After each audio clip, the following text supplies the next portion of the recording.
Welcome back to Tibbs Farm. I'm Tibbs. Today I want to talk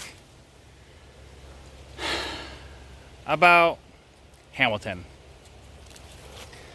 Yesterday, Mrs. Tibbs watched as Nibbler, being a butthead, is taking cheap shots at Hamilton. Yes, they are goats. Yes, they're going to butt heads. But Nibbler actually goes for Hamilton's sides. Hamilton having horns, Mrs. Tibbs is concerned that there's going to come a point where Nibbler might possibly gut Hamilton. He doesn't pick on Felix, he just picks on Hamilton. So right now, Mrs. Tibbs is in the process of finding Hamilton a safe home to go to, and possibly doing a trade for another horned goat about Nibbler's size. I've seen one of the prospects. It's half Nigerian dwarf, half Nubian. Nibbler is an Alpine Nubian cross. But with all of the issues that we've seen and suspect, I don't think that Nibbler is actually going to get full size for his breed. So honestly, a half full size, half dwarf might actually be appropriate for Nibbler to have as a buddy. And that also means that there might come a day that Felix has to go find his own new green pasture. Felix and Hamilton are both papered. They have very good bloodline. Being in a pen with Nibbler, Nibbler has a undescended testicle that we cannot ensure that we can castrate without surgery. We've heard of other means of sterilizing. We don't know the risk reward of those particular procedures. So for the time being, Nibbler is confined to male-only pens. And that means that the two dwarfs are also confined to male only. Personally, seeing their bloodlines go to waste like that is disheartening. So there might come a time where Felix finds himself a farm where he can go and spread his great genetics. And Hamilton might be getting that here soon. So I'll keep y'all posted. In other news, the mini pigs got out yet again. Mrs. Tibbs actually called me while I was on my way home from work that they were out. She got them back in their pen, but who knows how long that's going to last. They've learned that the box zaps roughly every 1 second. It's not continuous hot, so they usually time it so that they don't get zapped. We don't have a box or a net set up where we can have continuous hot. They have 4 days left to eat cheaper and stay confined. But I got a bunch of chores to do. I will probably skip the time lapse today. This is probably going to be a shorter video. I'm already looking at 4.5 minutes here just talking. I will get more footage of the goats because it seems that everyone does enjoy the goats. Nibbler's just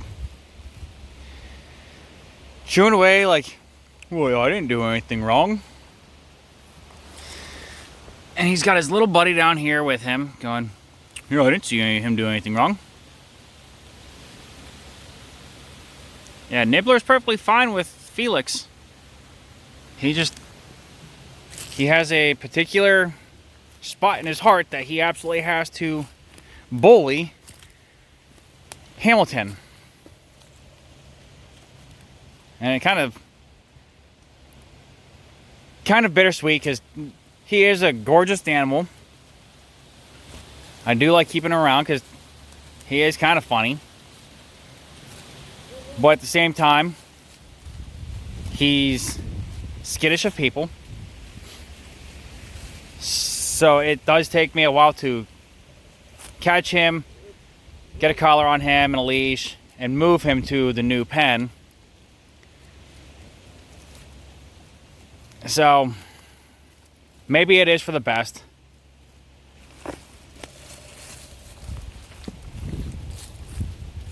And the pen, it looks fairly similar to it did yesterday.